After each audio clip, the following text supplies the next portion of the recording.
السلام علیکم ورحمۃ اللہ وبرکاتہ۔ تعلیم القرآن کلاس نمبر 35۔ آج کی کلاس کا آغاز سورۃ البقرہ کی آیت نمبر 33 سے ہوگا۔ اعوذ باللہ من الشیطان الرجیم، بسم اللہ الرحمن الرحیم۔ قالوا سبحانك لا علم لنا إلا ما علمتنا إنك أنت العليم الحكيم۔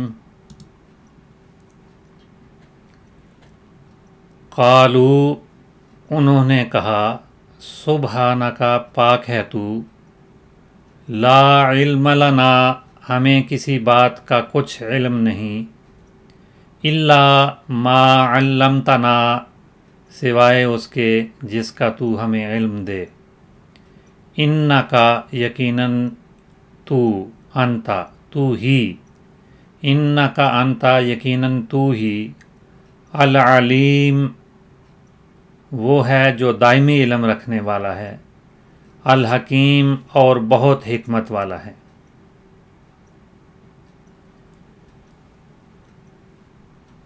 فرشتوں کا اللہ تعالیٰ سے آدم کی تخلیق کے بارے میں مکالمہ چل رہا ہے، اور فرشتے کہتے ہیں، قالو، انہوں نے کہا، قالا فعل ماضی ہے، اور اس سے یہ تیسرا صیغہ، گردان اگر ہم ماضی کی کرتے ہیں تو تیسرا صیغہ جمع مذکر غائب کا یہ صیغہ ہے۔ قول، اس کا قاف و لام اس کا مادہ ہے، قول بات کو کہتے ہیں، قالا اس نے کہا، قالو انہوں نے کہا، سبحانکا، پاک ہے تو۔ یہ لفظ سمجھنے کی ضرورت ہے۔ سین با ہا اس کا مادہ ہے، اور سبح اس سے فعل آتا ہے جس کے معنی ہوتے ہیں سبحان اللہ کہنا، سبح اس نے سبحان اللہ کہا، اور بالعموم یہ اللہ تعالیٰ کی ذات کے لیے لفظ بولا جاتا ہے۔ سبح اللہ ولہ دونوں طرح سے آتا ہے، براہ راست اس کا مفعول بھی آ جاتا ہے، اور لام کے صلے کے ساتھ بھی سبح للہ یا سبح لہو، لام کے صلے کے ساتھ بھی یہ فعل استعمال ہوتا ہے۔ اور جب کہا جائے سبح اللہ تو معنی ہے کہ اس نے اللہ تعالیٰ کی پاکیزگی بیان کی۔ تو مصدر کے لحاظ سے عام طور پہ معنی کیے جاتے ہیں خدا تعالیٰ کی پاکی یا پاکیزگی بیان کرنا، ایک معنی تو یہ ہیں، یعنی اس کی بڑائی اور عظمت کا اظہار کرنا۔ سبحان اللہ کا کلمہ جب کہا جاتا ہے تو یہ سبحان کا لفظ مصدر ہے، اور مصادر جو ہیں وہ بعض اوقات مفعول مطلق اصطلاح میں نحوی اس کو کہتے ہیں، تو یہ مفعول مطلق کے طور پہ استعمال ہوتا ہے، اور اس کی خاصیت یہ ہے، ہم تفصیل بھی اس کی کسی وقت دیکھیں گے، کہ یہ اپنے فعل کی قائم مقامی کرتا ہے اور فعل کو حذف کر دیا جاتا ہے۔ تو سبح سبحان اللہ ہے، یا سبح اللہ سبحانن اصل اس کا جملہ بنتا ہے، اور جو مفعول ہے جب فعل محذوف ہو گیا تو اس کے مفعول کو مصدر کے ساتھ مضاف الیہ بنا کر لایا جاتا ہے۔ تو یہاں یہی صورت ہے، اور سبحان اللہ جب کہا جائے تو اس کا مطلب ہے کہ میں اللہ کی پاکیزگی بیان کرتا ہوں، یا وہ اللہ کی پاکیزگی بیان کرتا ہے۔ تو جو بھی فعل یہاں پہ اس سے پہلے تھا وہ حذف ہو گیا ہے، اور یہ مفعول مطلق کے طور پہ ہمیشہ منصوب آتا ہے۔ یہاں پر ظاہری اسم مفعول تھا جو مضاف الیہ بن کر آ گیا ہے۔ سبحانک جب ہم کہتے ہیں، یا سبحانک اللہم جب ہم نماز کی آغاز کرتے ہیں اور اس میں ثنا پڑھتے ہیں تو اس میں یہی سبحان کا لفظ ہے، لیکن اللہ کے لفظ کی بجائے یہاں پر کا کی ضمیر جو واحد مخاطب کے لیے ہے اور اللہ تعالیٰ کو مخاطب کیا جا رہا ہوتا ہے وہ بولی جاتی ہے سبحانکا۔ تو یہ مختلف جو مفعول اس جملے میں آتے ہیں ان کو سبحان کے مصدر کے ساتھ مضاف الیہ بنا کر استعمال کیا جاتا ہے، اور یہ پھر عام معروف ہے اللہ تعالیٰ کی پاکیزگی یا اس کو عیوب سے پاک ٹھہرانے کے لیے یہ کلمہ تنزیہ ہے، یعنی اللہ تعالیٰ ہر عیب اور برائی سے پاک ہے۔ اس مادے سے ثلاثی مجرد میں بھی صیغے استعمال ہوتے ہیں اور مختلف معنی میں آتے ہیں، قرآن مجید میں بھی آئے ہیں۔ صباح سین باہا، یہ براہ راست بھی اپنے مفعول کے ساتھ آ جاتا ہے اور بعض اوقات بے کے صلے کے ساتھ بھی آتا ہے، صباح اور صباح بے، اور صباح فی بھی استعمال ہوتا ہے، یعنی با کا صلہ بھی اور فی کا صلہ بھی آ جاتا ہے۔ یصبح صباحتاً و صبحاً مصادر ہیں۔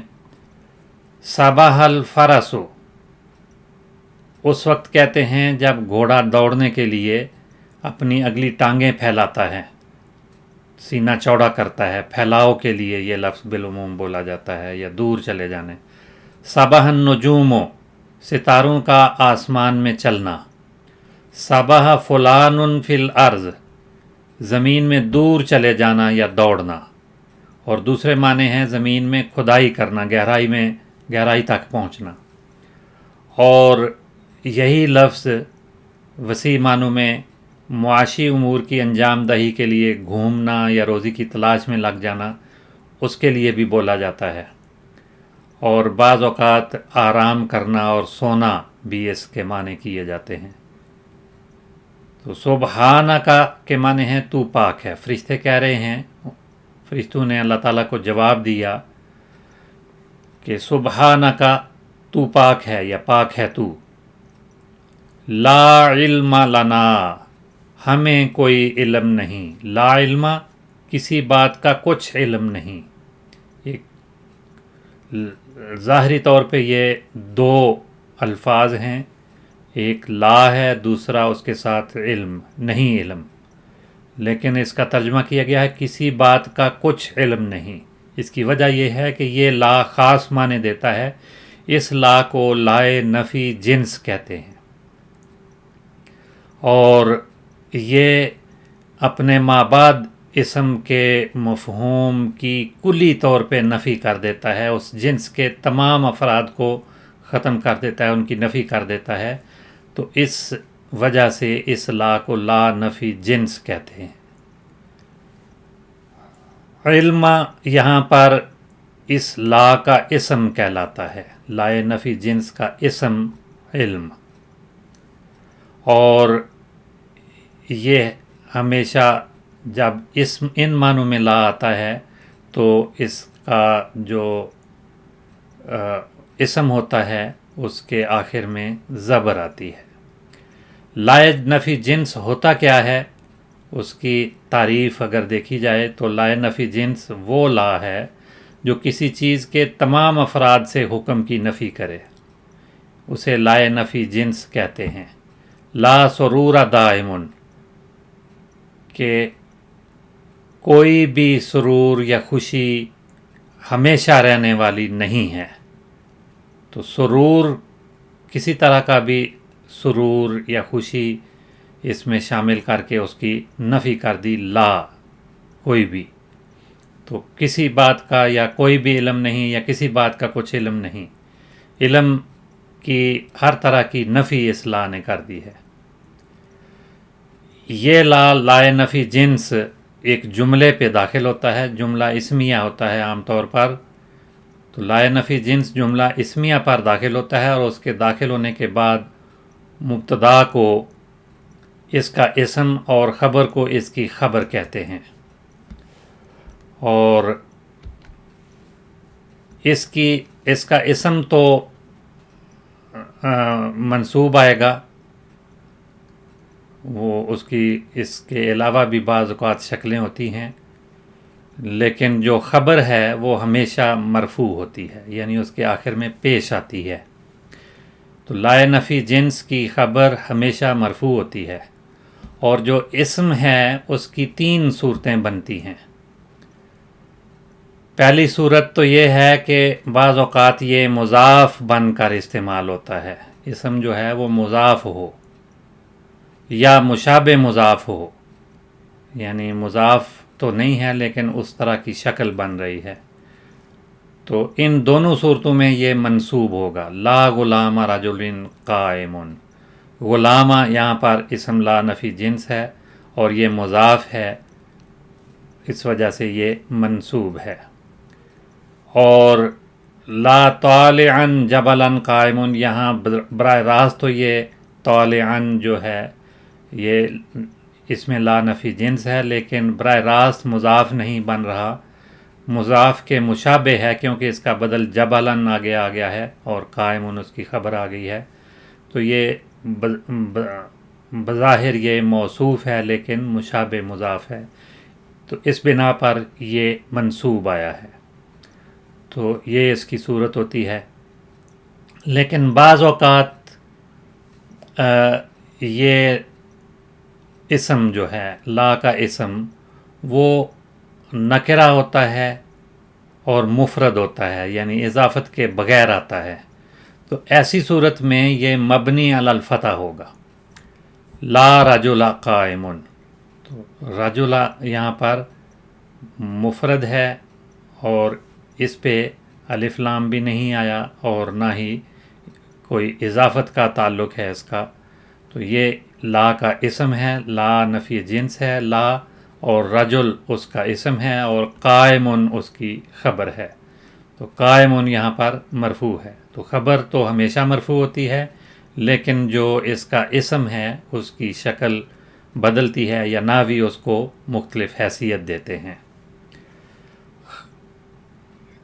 اسم کی بحث کے بعد اس کی خبر کو اگر دیکھا جائے تو لائے نفی جنس کی خبر مفرد ہو تو مذکر مؤنث واحد تثنیہ جمع ہونے میں اسم کے مطابق ہوگی، یعنی خبر جو ہے وہ جیسا اسم ہے، اگر اسم مذکر ہے تو خبر بھی مذکر آئے گی، لا کا اسم مؤنث ہے تو خبر بھی مؤنث آئے گی، اور واحد کے صیغے میں اسم ہے تو خبر بھی واحد، تثنیہ کے صیغے میں اسم آئے گا تو خبر بھی تثنیہ کے صیغے میں، اور اگر خبر اسم لا کا اسم جمع کے صیغے میں ہو تو اس کی خبر بھی جمع کے صیغے میں آئے گی۔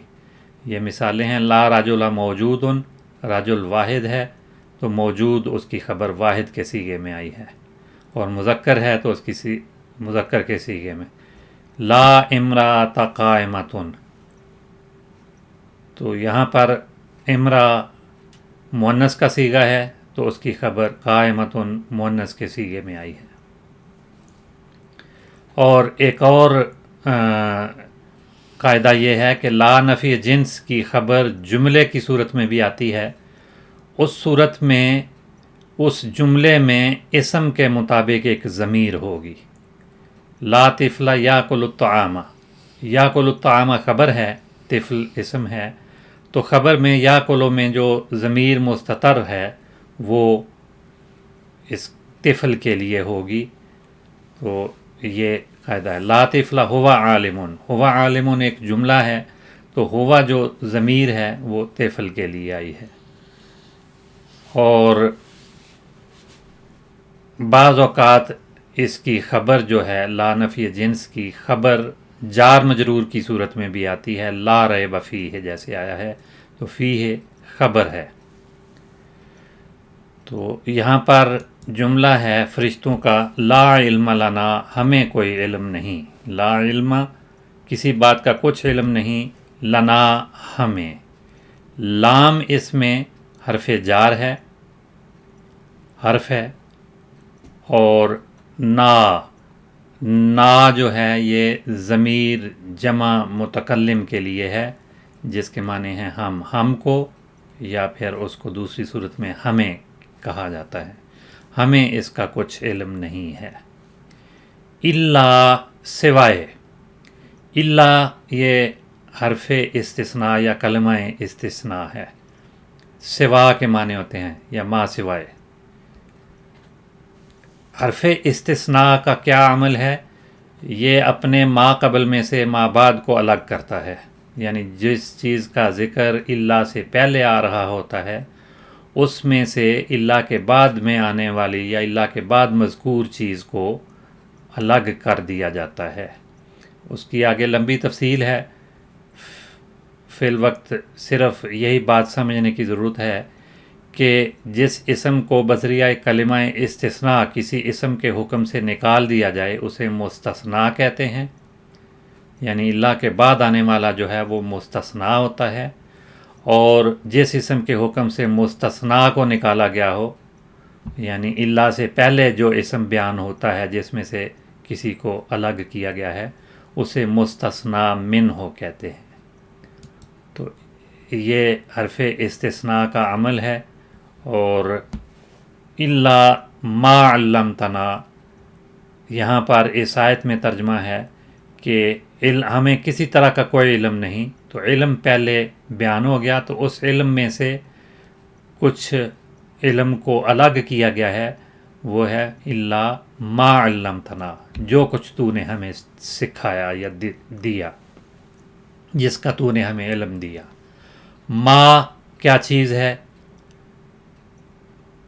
ما جو لفظی معنی تو ہیں جو، یہ اسم موصول کے طور پہ استعمال ہوا ہے۔ الا ما علمتنا، یہ پورا جملہ جو ہے ایک چیز کو بیان کر رہا ہے تو اس میں ما اس کے شروع میں آ گیا ہے۔ اور اسم موصول کیا ہوتا ہے؟ اسم موصول کے مختلف صیغے آتے ہیں، الذی، اللذان، اللذین اور اللذین، الاولی، اور یہ مذکر کے صیغے ہیں، اور اسم موصول میں مؤنث اللتی، اللتان، اللتین، اللاتی، اللواتی، تو یہ مختلف صیغے اسماء موصولہ کے طور پہ آتے ہیں، لیکن من اور ما اور بعض اسماء کے ساتھ الف لام جو ہیں وہ بھی اسم موصول کے طور پہ آتے ہیں، یعنی من بھی اسم موصول کے طور پہ اور ما بھی۔ اور اسم فاعل یا اسم مفعول یعنی جو صیغے فاعل کے وزن پر، مفعول کے وزن پر آتے ہیں، یا فاعلیت کے معنی دینے والے جو صیغے ہیں، ان کے ساتھ اگر الف لام آ جائے تو وہ الف لام بھی اسم موصول کے طور پہ، یعنی موصول کے معنوں میں آتا ہے، جو کا ترجمہ اس کا کیا جاتا ہے۔ اور من، ما اور الف لام جو ہیں یہ واحد، تثنیہ، جمع، مذکر، مؤنث سب کے لیے آتے ہیں، ان کی کوئی تخصیص نہیں ہے، ان میں الگ سے کوئی علامت نہیں ہے، جہاں استعمال ہوگا وہی بتائے گا کہ یہ واحد کے معنوں میں ہے، تثنیہ کے معنوں میں، جمع کے معنوں میں ہے، یا مذکر یا مؤنث کے معنوں میں آیا ہے۔ تو یہ خود اپنی سمجھ سے پرکھنا پڑتا ہے کہ کن معنوں میں یہ الفاظ استعمال ہو رہے ہیں۔ اسی طرح سے ایون اور ایتن بھی اسم موصول ہیں، اور اسم موصول کرتا کیا ہے؟ اسم موصول کے بعد جو جملے کی صورت میں بالعموم اس کا صلہ آتا ہے اسے صلہ کہتے ہیں، تو اپنے صلے سے مل کر کبھی یہ صفت بنتا ہے، کبھی فاعل بنتا ہے، کبھی نائب فاعل بنتا ہے، کبھی مفعول بنتا ہے، مبتدا بھی بنتا ہے، خبر بھی بنتا ہے، اور مضاف الیہ وغیرہ بھی بنتا ہے۔ مثلا من جاء، تو من اسم موصول ہے، جاء اس کے ساتھ فعل ایک اور فاعل ایک جملے کی صورت میں آیا ہے، تو من جاء یہ یہاں پر مبتدا بن رہا ہے من، اور جاء اس کی خبر آ گئی ہے۔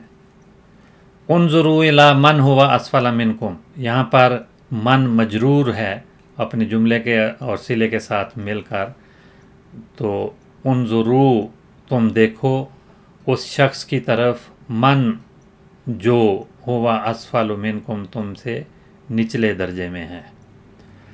تو یہاں پر مجرور بن کے آیا ہے.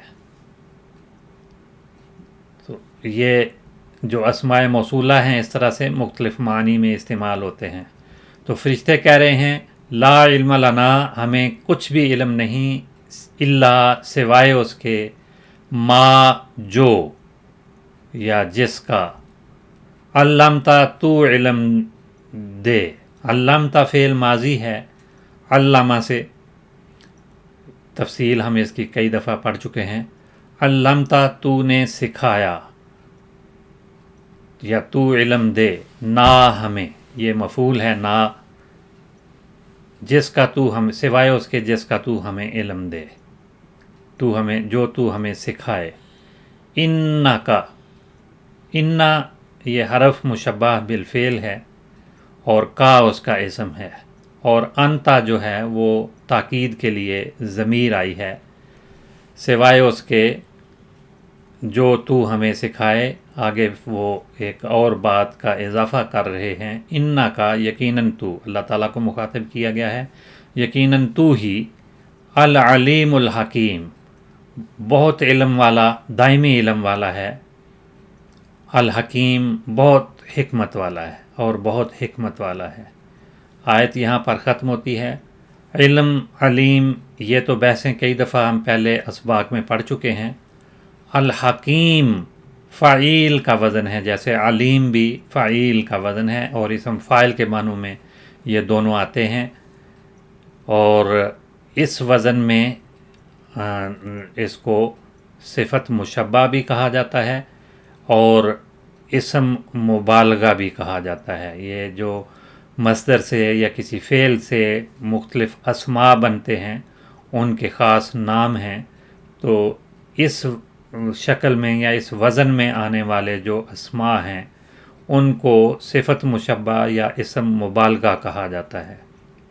یہاں پر اللہ تعالیٰ کی یہ صفات ہیں، تو اللہ تعالیٰ کی جو صفات اس وزن میں آتی ہیں ان کو عام طور پر اسم مبالغہ کے طور پہ لیا جاتا ہے، اور یہاں یہ دونوں اسم مبالغہ کے طور پہ، یعنی فاعلیت والا معنی تو ہے علم رکھنے والا جاننے والا، لیکن اس میں مبالغے والا مفہوم ہے دائمی علم رکھنے والا، خوب علم رکھنے والا. اس طرح سے حکیم بہت حکمت والا، حکیم ہا کاف میم اس کا مادہ ہے، حکمت یا حکم دینا دونوں اس مادے میں معنی آتے ہیں. تو بہت حکمت والا اس کا ترجمہ ہے. یقیناً تو ہی ہے جو دائمی علم رکھنے والا اور بہت علم والا ہے. تو حکیم کی تفصیل میں اگر ہم جاتے ہیں تو حکیم سے مراد اللہ تعالیٰ کی ذات ہے. تو اللہ تعالیٰ کا ایک نام جو ہے وہ حکیم ہے. کسی بھی دانا اور دانشور کو بھی حکیم کہا جاتا ہے، اور فلسفی جو غور و فکر کر کے حکمت کی باتیں تلاش کرتا ہے اس کو بھی حکیم کہا جاتا ہے. طبیب جو دوائیں وغیرہ تجویز کرتے ہیں یا صحت کے لیے وہ بعض اصول جانتے ہیں ان کو بھی حکیم کہا جاتا ہے. اور دانش مندانہ عمل کرنے والا وہ بھی حکیم ہے. اور حکیم کی جمع حکماء آتی ہے، اور جب الذکر الحکیم کہا جاتا ہے تو ذکر سے مراد قرآن مجید ہے، اور اس کی صفت کے طور پہ الحکیم کہا جاتا ہے کیونکہ اس میں عاقلانہ کلام ہے،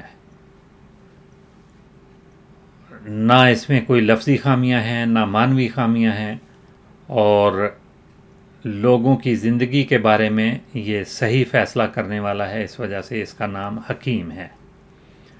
ثلاثی مجرد کا صیغہ جب ہم اس سے فعل کے طور پہ لیتے ہیں تو حکما فعل ماضی بنتا ہے، یحکمو اس کا فعل مضارع ہے، حکمن اس کا مصدر ہے جس کے معنی ہوتے ہیں دانش مند ہونا،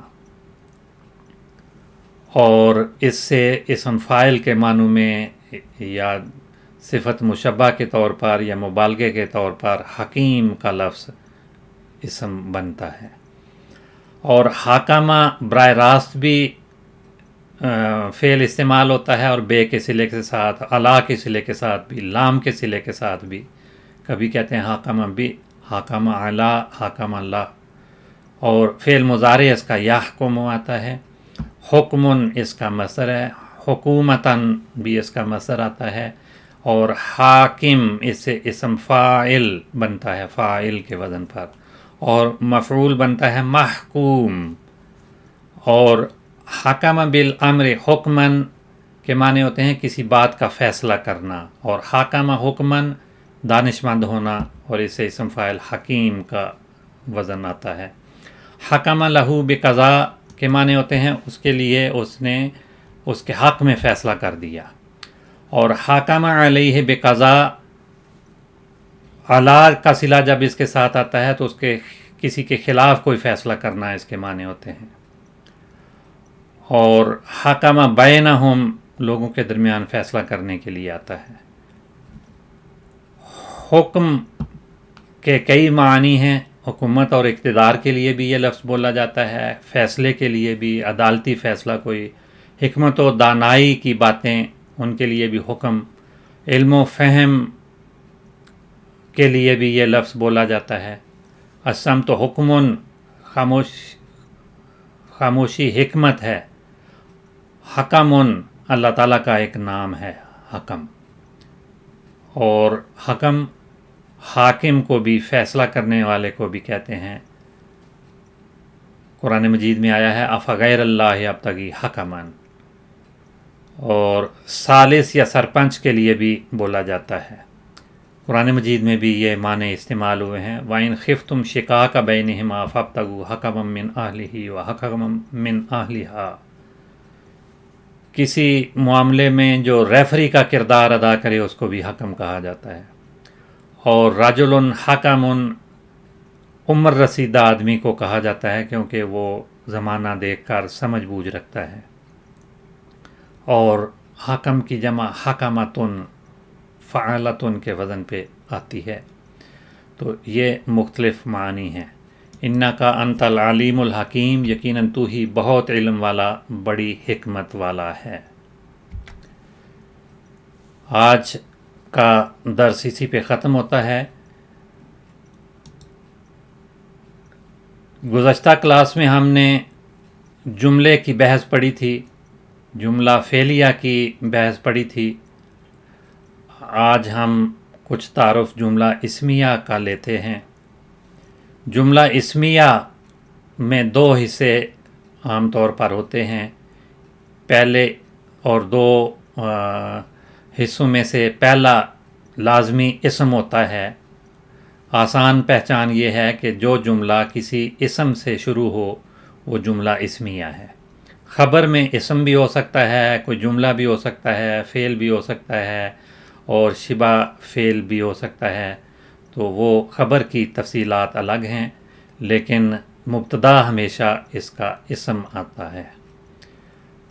تو جو جملہ مبتدا اور خبر سے مرکب ہو اسے جملہ اسمیہ کہتے ہیں۔ یہ مرکبات کی بحث بھی ہم پڑھ چکے ہیں کہ ایک سے زیادہ الفاظ کو جب ہم اکٹھا کر کے استعمال کرتے ہیں تو وہ مرکب ہوتے ہیں، اور بعض مرکبات پورا مفہوم ادا نہیں کرتے، انہیں مرکب ناقص کہتے ہیں، اور جو پورا مفہوم ادا کریں انہیں مرکب تام یا مرکب مفید کہا جاتا ہے، اور اسی کو ہی جملہ کہا جاتا ہے۔ اور جملے کی دو قسمیں بالعموم ہوتی ہیں، جملہ فعلیہ اور جملہ اسمیہ۔ آگے مزید بھی کچھ تفصیلات ہیں، وہ انشاءاللہ تعالی ہم اگلی کلاس میں سیکھنے کی کوشش کریں گے۔ اللہ تعالی ہمیں توفیق دے اور قرآن مجید کو سمجھنے کی سمجھ کر پڑھنے اور اس پر عمل کرنے کی توفیق دے۔ آج کی کلاس اسی پہ ختم ہوتی ہے۔ السلام علیکم ورحمۃ اللہ وبرکاتہ۔